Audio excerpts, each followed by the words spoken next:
What's up, everybody? This is your man, African King. I'm just coming to you all today because I would like to take the time to talk to you all about a leader. And not just any leader. This is a leader many haven't heard of. He is the greatest black leader in modern history. Yes, I said modern history. Even greater than Martin Luther King, even greater than Malcolm X. He was known as the provisional president of Africans. When I say this, he wasn't a man that called nor gave himself this title. He was elected by 25,000 Africans representing every country on the face of the earth. This took place at Madison Square Garden, which is in New York City, in 1920. This amazing and outstanding leader is none other than Marcus Mosiah Garvey. Marcus Mosiah Garvey, born on August 17, 1887, in the tiny seaside town of St. Ann's Bay on the north coast of Jamaica. As a young man, he was apprenticed to a printer and learned the skills of a compositor. This allowed him to have advanced skills and be ahead of people his own age. He left school at 14 and eventually moved to the capital of Kingston, where he worked as a printer. At the same time, he patiently acquired the skills of public speaking and participated in debating and elocution contests. The skills of public speaking that he acquired as a teenager, along with the debating contests, helped mold him into the polarizing figure that people will come to know him as. He took those public speaking skills with him to Central America in 1910, where he first settled in Limon, Costa Rica.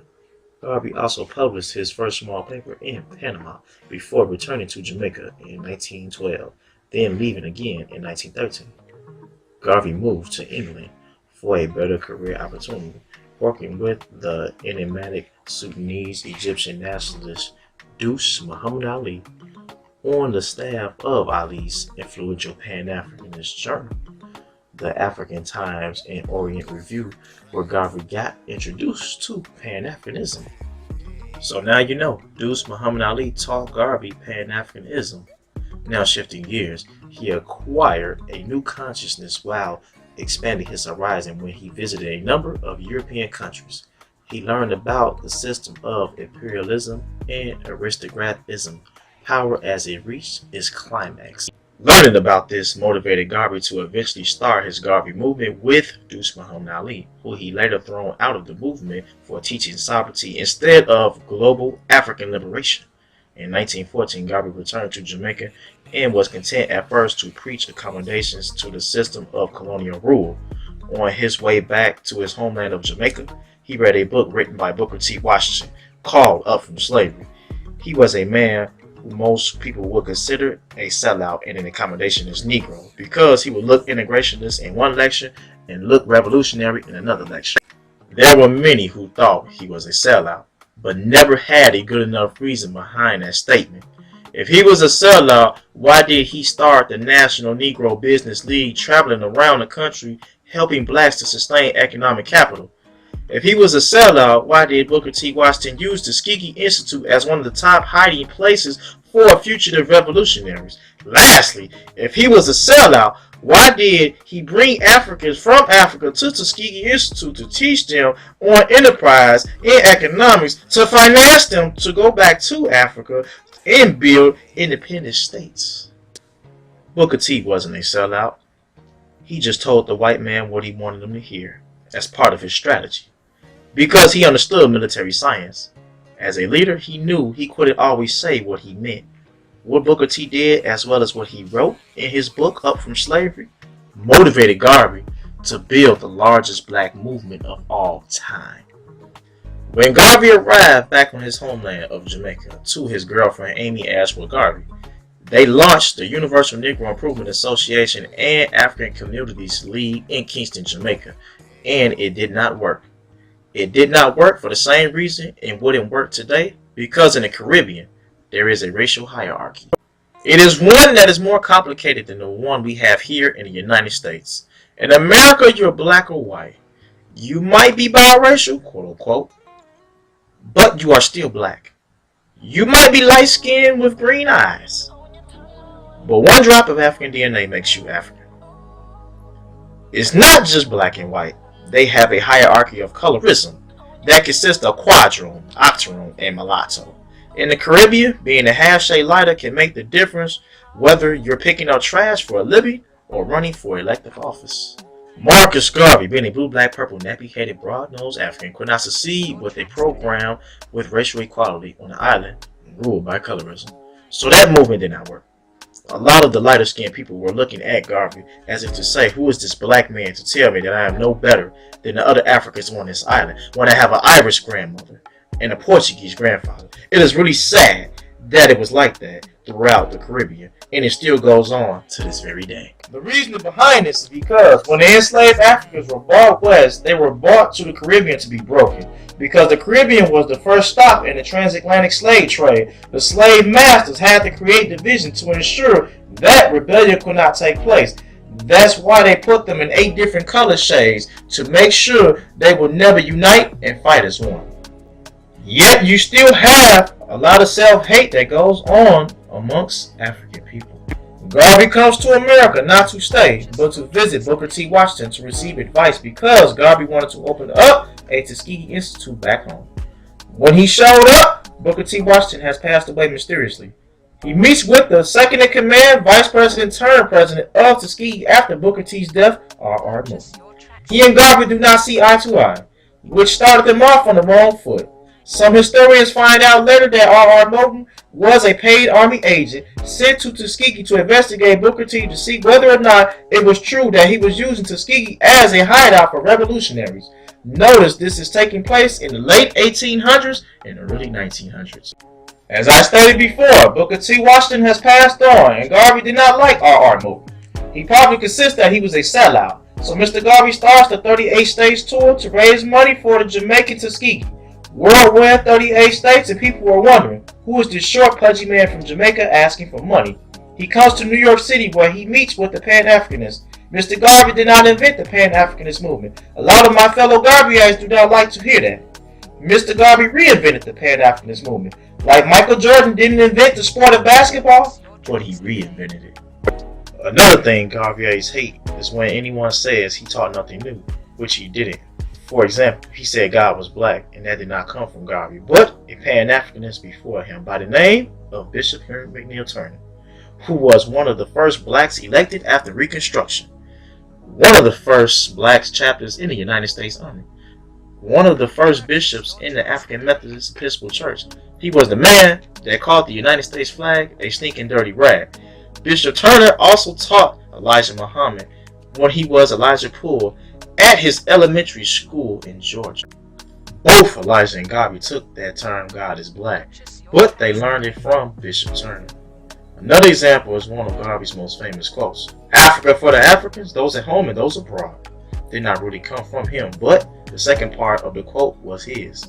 The first part of the quote came from a Pan-Africanist named Martin Robinson Delaney. Delaney was one of the first black Masons in this country, one of the first black publishers in this country, one of the first black inventors in this country, and one of the first black uniformed officers in the Civil War.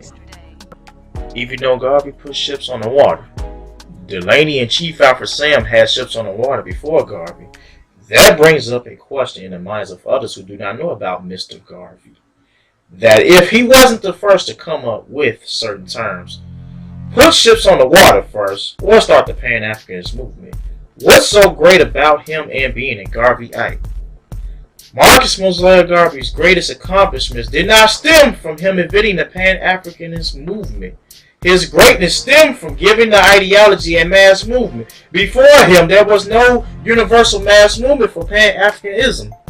In New York, the Pan-Africanists told him that they didn't think he should go back to Jamaica. They suggested to him he should stay here because his movement wasn't doing anything over there because of the color-coded hierarchy. With that being said, Garvey decided to stay in New York, and when he did that, he switched his headquarters from Jamaica to New York because in the Constitution of the Universal Negro Improvement Association and Africans Community League states wherever the president is living is where the international headquarters shall be.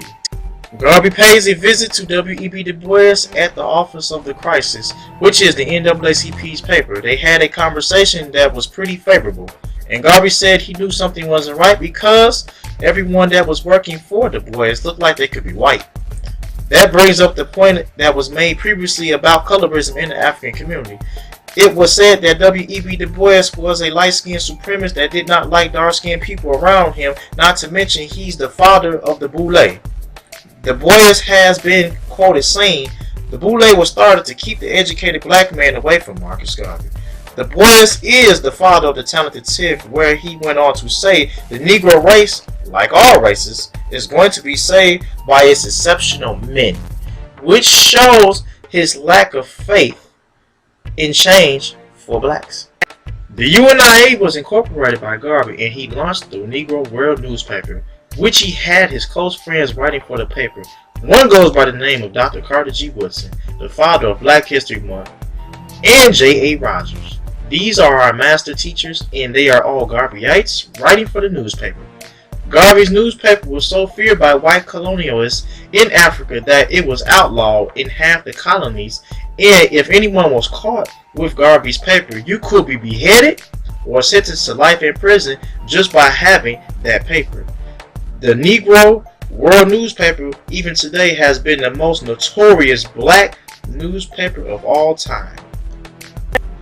He also opened his own doll factory because he didn't believe that a black child should be playing with a white baby doll. This was before Kenneth Clark took the doll experiment in the Brown versus Board of Education to the Supreme Court, where he used the doll test to strike down segregation. That wasn't until the 50s. And in the 20s, when Garvey said, "Black children need black dolls, and I am going to make them." The Negro Factory Corporation was started by none other than Marcus Garvey.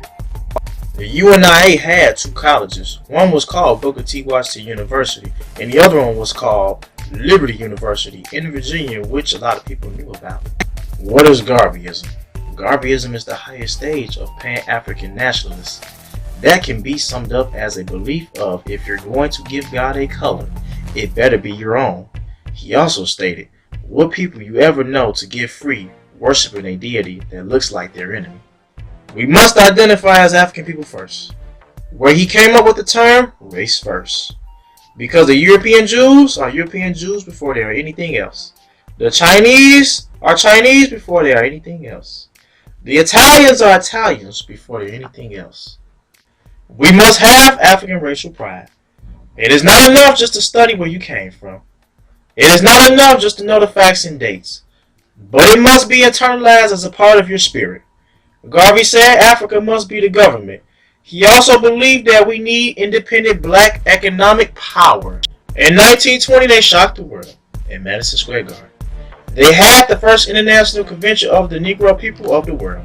And it blew a lot of people's minds because W.E.B. Du Bois had the Pan-African Conference in Europe. And it mostly consisted of Europeans. Du Bois then turned around and had 3 more conferences. When Garvey did his first one, he had 25,000 Africans show up from every corner of the world. At the convention, they came up with a flag, red, black, and green. And they said, "This is the flag of the African people of the world." Why create a flag, some people might ask. They had a popular song called "Every Race Has a Flag But the Coon." In the convention, all 25,000 voted on the colors of the flag in that order. The great Marcus Garvey reign came to an abrupt end. By the other envious black leaders, they got together and started the Garvey Must Go campaign. And not to mention, they wrote a letter to the President of the United States, fabricating lies about Garvey. That way, he could be deported. And that's why they sent J. Edgar Hoover, who had a hand in breaking him down. That did not stop Garvey. He remained unbelievably optimistic and started the Black Star Line, and he named his first ship the SS Frederick Douglass. Then he came up with the Phyllis Wheatley, and when a ship would sink, they would put another one back on the water. When the Black Star Line got blacklisted, they raised the money in one day and went to Delaware to incorporate the Black Star Line Steam Corporation. He did all of that before they indicted him for mail fraud. He was convicted in 1923, imprisoned in 1925, and deported to Jamaica in 1927. Unable to resurrect the UNIA, he moved to London, where he died mysteriously in 1940. Garvey left a lasting legacy that has been manifested in the careers of leaders ranging from Kwame Nkrumah of Ghana, Malcolm X, and Amos Wilson of the United States, as well as Martin Luther King Jr. later on in his life before he was assassinated. And he also left great literature behind. One of his books, Message to the People, is one of my favorites. It talks about the UNIA having a military, and it also talks about the military strategies that the Haitians used to dethrone their colonialists, the British, the French, and the Spanish, as well as the mulatto offsprings from them. In conclusion, Marcus Mosiah Garvey is Jamaica's first national hero. He has been recognized as the first black man to awaken the black race in Jamaica and all over the world.